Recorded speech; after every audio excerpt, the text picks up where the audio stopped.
Assalamualaikum warahmatullahi wabarakatuh. Oke, perkenalkan nama saya Bill Nur Muhammad. Saya guru kelas 10 Tata Boga khususnya. Dan dalam masa ini selamat datang di SMK Negeri 1 Rangkas Bitung.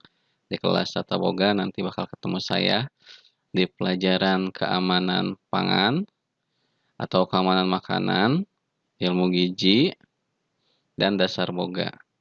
Oke, selamat pagi. Hari Kamis ini kita akan belajar tentang dasar boga, yaitu tentang apa? Yuk kita cekidot.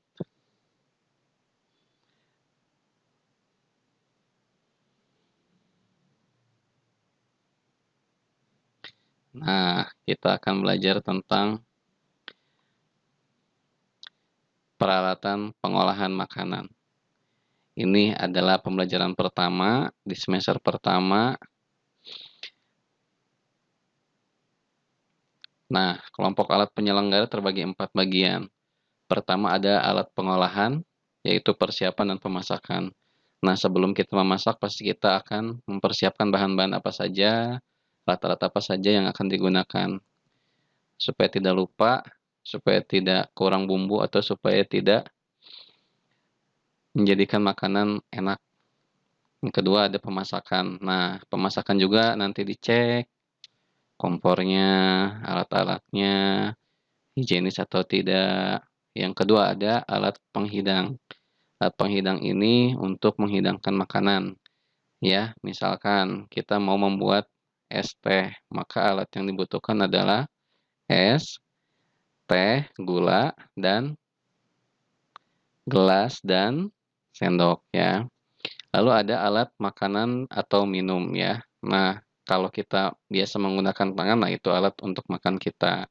Kalau biasanya kita menggunakan sendok, nah itu alatnya.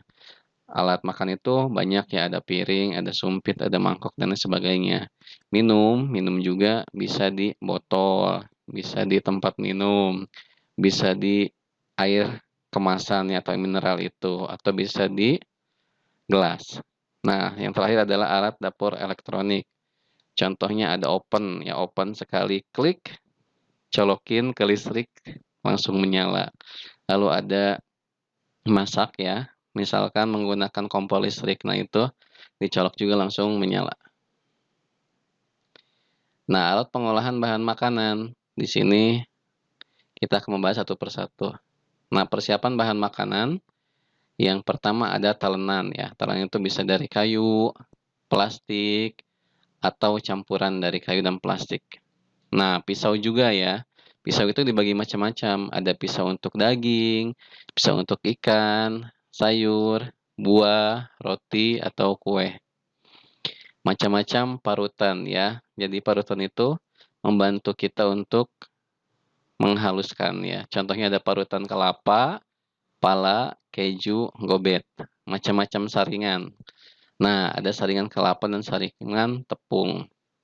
Ada alat penggiling daging, penghalus kentang, pengocok telur, cobek, sendok ukur, dan lain-lain. Itu adalah alat pengolahan bahan makanan yang perlu kita ketahui.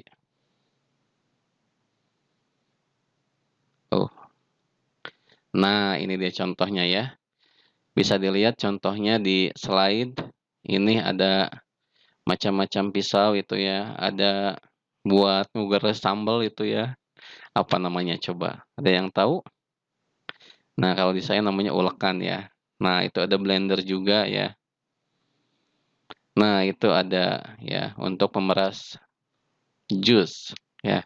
Di situ ada untuk adonan tepung. Alat masak yaitu kompor. Kompor tuh macam-macam ya. Ada yang dari minyak tanah, tapi sekarang sudah tidak diperjualbelikan ya. Ada kompor gas ya yang sekali colokin gas 3 kilo, 5 kilo, atau 10 kilo langsung bisa menyala. Ada listrik, kayu, arang ya, atau briket. Nah, briket ini bisa dipakai untuk yang kemah. Perlengkapan masak ada panci, katel, ceret, dandang, lengseng, wajan. Alat kelengkapan masaknya ada sodet, serok, lurus, sendok sayur, entok, sendok nasi atau sendok kayu dan lain sebagainya. Nah, itu dia ya. Lihat kompor zaman dulu ya. Nah, itu kalau di kita mah teh haunya. Nah, eta. Nah, ini yang bahan-bahan dari stainless ya, yang sekarang mulai modern. Ada open juga, ada kompornya sekarang mulai modern yang menggunakan tabung saja. Tinggal dicolokkan tabungnya ke saluran. Setelah itu dicetrekin baru dia menyala. Nah, ini alat-alatnya ya. Alat-alatnya banyak sekali. Di situ ada alat-alatnya ya. Oke, pengolahan. Nah, pengolahan makanan ini tadi ya dibagi menjadi dua. Pertama itu persiapan bahan makanan ya. Jadi kita harus mempersiapkan bahan makanan apa saja yang mesti dimasak. Contoh, kita akan memasak yang sederhana aja nasi. Nah, nasi itu berarti mempersiapkan apa? Pertama, mempersiapkan berasnya. Kedua, mempersiapkan tempatnya. Ya, ketiga, mempersiapkan airnya. Kalau masak nasi magicom, nah kita mempersiapkan alatnya itu magicom. Nah, gunakan stainless yang ada di dalam magicom itu, bersihkan beras di situ, lalu tambahkan air secukupnya ya. Biasanya 1 kuku buku. Dan setelah itu dicolokkan ke listrik. Jangan lupa pencet tombol cookingnya ya di ke bawah Kak. Yang kedua ada pemasakan bahan makanan untuk proses masak atau mematahkan bahan makanan. Nah, kalau misalkan kita ingin merebus telur, berarti kita harus menyiapkan telurnya ya. Pancinya, airnya, dan kompornya tentunya. Kalau nggak ada kompor ya mana bisa kita memasak ya. Setelah itu kita masukkan air ke dalam panci, lalu masukkan telurnya. Nah, itu dinamakan proses memasak atau memenangkan bahan makanan. Selanjutnya ada penghidangan. Nah, untuk menghidangkan makanan yang akan disajikan. Nah, kita kan nggak mungkin ya ngehidangin di dalam setelah masak itu di tempat masakannya ya. Nah, maka kita harus menghidangkannya di piring. Piring itu banyak macamnya. Ada yang kecil, ada yang besar, tergantung dari selera masing-masing. Alat makan dan minum, alat yang diatur atau ditata di atas meja makan. Nah, alatnya banyak. Di meja makan misalkan mau apa saja. Kita lihat ya, yang biasa orang normal lakukan ada piring, sendok, garpu, dan piring-piring yang sudah diletakkan yang ada makanannya. Yang terakhir alat dapur elektronik, alat yang mengoperasikannya menggunakan tenaga listrik. Nah, sekarang kan zaman modern, jadi tinggal colokin ke listrik, bisa langsung menyala. Contohnya ada di kompor listrik, contohnya juga ada di apa ayo? Ada di kulkas ya, ada di freezer, lalu ada di oven listrik ya. Banyak sekarang ya, tinggal pilih mau yang mana saja. Nah, di sini ada beberapa material yang digunakan untuk memasak ya, di antaranya ada stainless ya. Stainless itu yaitu baja campuran ya. Di situ peralatannya bisa meja kerja, katel, atau alat mesin. Besi murni ya, besi murni itu ada di pisau atau enggak golok ya. Besi campuran ya, peralatannya ada di oven pemanggang. Besi lapis, panci dadar, alat pemanas, aluminium, risopan ketel, perusahaan email, refrigerator, meja kerja, kontainer, dan lain-lain. Wah, bahas ke yang lain-lain ya. Nah, kayu. Kayu juga di sini digunakan sebagai peralatan masak. Contohnya seperti talenan ya, seperti penggurusan ada juga yang dari kayu ya. Terakhir ada plastik ya. Itu dicontohkan ada sendok plastik, gelas plastik, piring plastik. Pemeliharaan ya, jangan lupa setelah kita menggunakan dipelihara. Apa itu pemeliharaan atau perawatan? Pemeliharaan itu yaitu upaya pencegahan terjadinya kerusakan dengan cara kontrol alat ya. Jadi setelah dipakai kita harus memeliharanya. Caranya macam mana? Waduh, keluar nih bahasanya. Caranya yaitu setelah kita menggunakan peralatan itu kita cuci, lalu keringkan tanpa dilap. Nah, jika misalkan peralatannya itu berlemak ya, karena misalkan kita masak rendang misalkan, nah boleh disiram dengan air hangat dulu lalu dicuci dengan air sabun dan keringkan ya. Permasalahannya kenapa tidak dielap?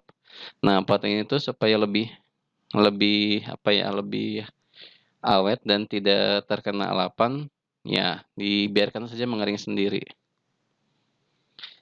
Alat terbuat dari aluminium setelah dicuci harus dilap hingga kering. Nah, bedanya dari aluminium itu harus segera dielap. Kalau nggak dielap, ada misalkan ada yang kurang bersih ya.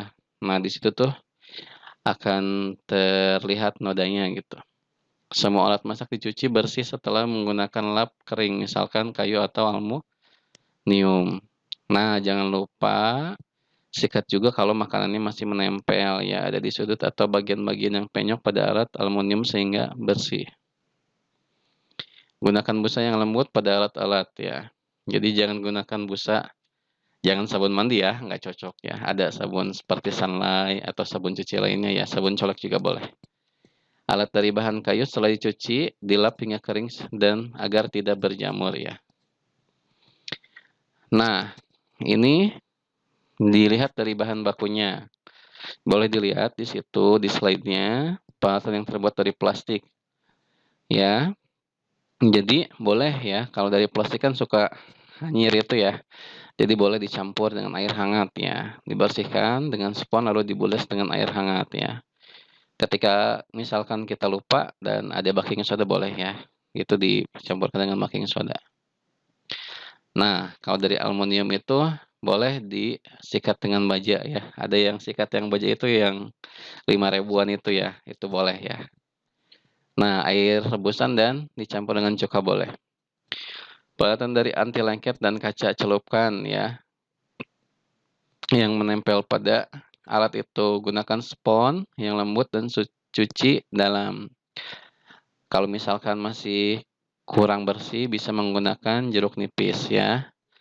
Selanjutnya, jangan gunakan bagian kasar dari spons. Oke, terima kasih. Pelajaran hari ini selesai. Mohon maaf apabila ada kata-kata saya yang salah, karena manusia itu bukan manusia yang sempurna ya. Terima kasih. Wassalamualaikum warahmatullahi wabarakatuh.